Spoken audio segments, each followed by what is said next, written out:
আসসালামু আলাইকুম। আপনি কি জানেন সূরা কাহফের ১০ নম্বর আয়াত আমাদের জীবনের সবচেয়ে বড় সমস্যার সমাধান শিখায়?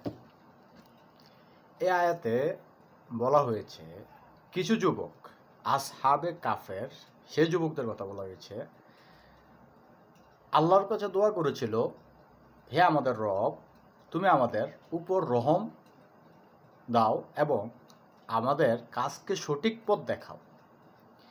এই আয়াত থেকে ৩টি বড় শিক্ষা। একটা হচ্ছে কঠিন সময় এলে আল্লাহর দিকে ফিরে যাও।